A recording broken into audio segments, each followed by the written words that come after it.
going to show you the new tier 5 farm for Solstice engrams as of today's reset, and what that entails and the secrets and tips and tricks regarding it. It is now rotated over to Solop's creation.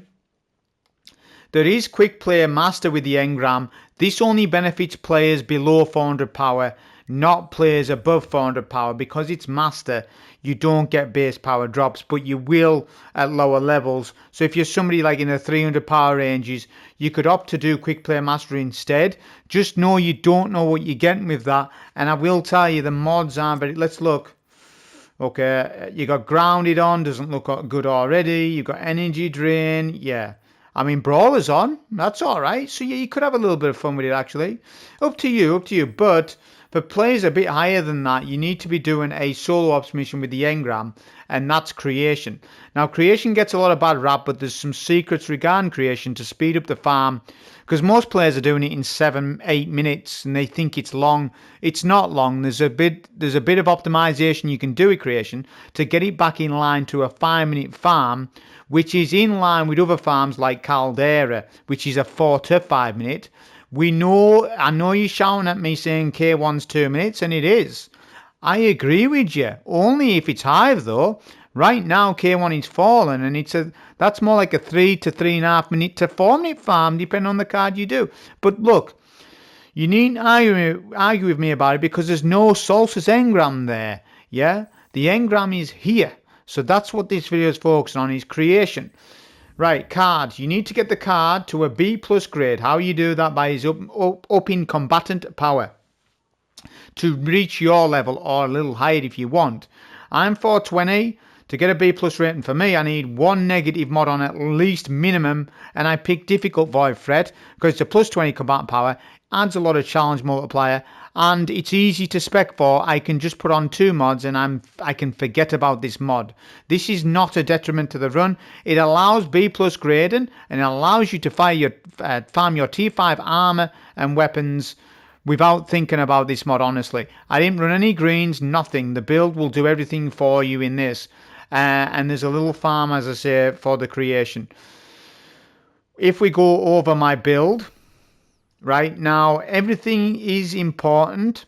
So weapons, let's talk weapons first. Retrograde, because Retrograde's meta, I don't need to say much more about it. Third iteration I recommend for this because it doesn't synergize with the build, but it's on for a reason. It's on for the creation. Speeds the creation runs up if you run third iteration. And I suppose any heavy hitting scout will work similar. Polaris would probably work similar to it. And a overload weapon just in case, because these are double barrier, right? And I just think if you have an overload weapon on, it's just going to help you out a little bit just in case. What I mean by that is, I've got overload here because it's cold steel is overload. You could run the linear with jolting feedback. Alternatively, that wouldn't have been a bad choice because it could actually benefit in the run actually. But I just went with Aurora Dawn. That was fine. If I needed it, it was there. I don't think I did, because there's RNG with champions. They can be barrier or overload. That is RNG. So on one of your runs, you could have overloads, and I'm just letting you be aware of it. Okay, so I'm using Wishful Ignorance with... I haven't got a God Roll stats yet. I haven't, but you need to spec for high melee, high super, high weapons. In the end, that's what you want. That's the stats you want, right? Wishful Ignorance. I'm on Strand Mail because I want to speed up this run as much as I can with grapple. I'm on this for grapple and crazy damage output. Blade Fury, grapple, Frenzy Blade's always on, of course. Banner of War. Fletchered Storm is the outlier damage right now in Edge of Fate. What fragments? I don't even know what I've got on. Let's see. Thread of Fury for more melee energy for Tangles. Thread of Transmutation for Woven Mail on Tangles. Thread of Warding for Orb of Power pickup. Thread of Generation for Great Energy. This is what I run. I don't even think I had my mods in line because I'd only just been playing on Solar Titan, and I swapped quickly to get this video out. Let's have a look what we got. I don't even have right mods on, I don't think. I have got a Solar Scav on, and I've got, this does matter though, double void resist and a void loader on. That's all that matters. Nothing else matters. I have Solar Scav on because I've just literally swapped off Solar Titan to quickly make this video. It didn't matter for the run. Yeah, it didn't matter. I'm going to start doing this more often, running wrong mods and stuff and doing quick runs, and then you questioning me and why did you run Solar Scavenger and have an argument with me about it. It doesn't matter, son. I'm still getting tier 5 armor, and that's all that matters. So, yeah, that was literally it. Artifact mods, here's what they are. None of them matter. None of them matter for this build, at least. I mean, Strand Titan's doing everything on its own. It really is just doing everything on its own with wishful ignorance. But yeah, I do strongly recommend some hard-hitting scout rifle. It will speed up the run for creation significantly. Not only that, there's a trick for capturing plates with third iteration. Anyways, that was the build information. On with the run. Okay, so in the farm, so you want to immediately grapple to the plate. Every second counts. Get on that plate as soon as. Check optional objective to left-hand side. It could be ability kills, combatants defeated, wherever it might be, and start working towards that while you're on this plate. However, there's a lot of enemies in creation and you don't need to slay out too much. Because there's a lot of enemies at the end, you can actually just choose to skip a lot of ads. The main thing is that you're capping this plate. The only thing that will stop plate cap is if an enemy stands on the plate will go red.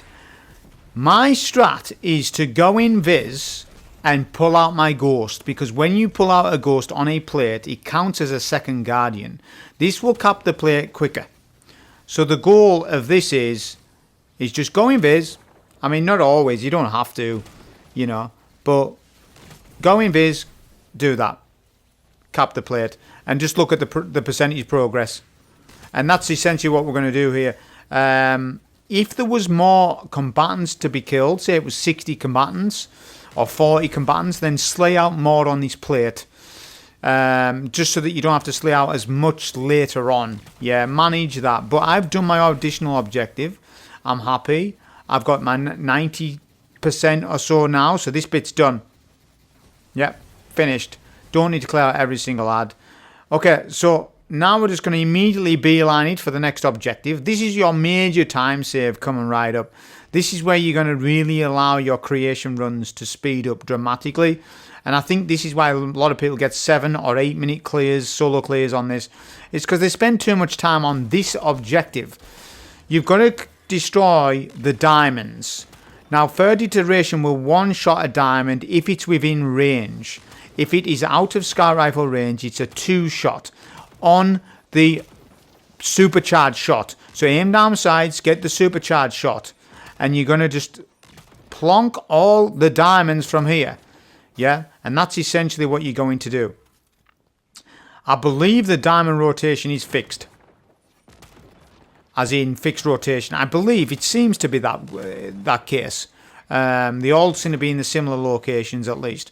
So that's 11 oracles that you need to destroy. There we go. Then we're going to grapple our way over. There's no turn back zone. I didn't know that. We'll grapple our way. We'll make a Banner of War buff. That'll give me my health regen. I've got Woven Mail. It doesn't really matter, but the Banner of War makes this consistent with the health regen, because then I can skip this entire room. No need to kill Hydra. No need to kill champs. No need to do any of that.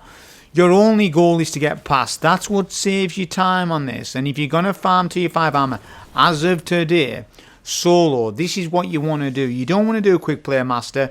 This is your only option, really. And especially if you're above 400 power. This is why you've got to know the solo farm for every single solo ops mission. Whether you hate, like, or disagree or not, it doesn't matter. You need to know every single farm, because the daily rotation might be a farm that you don't know. And when you don't know that farm, you lose out on gear.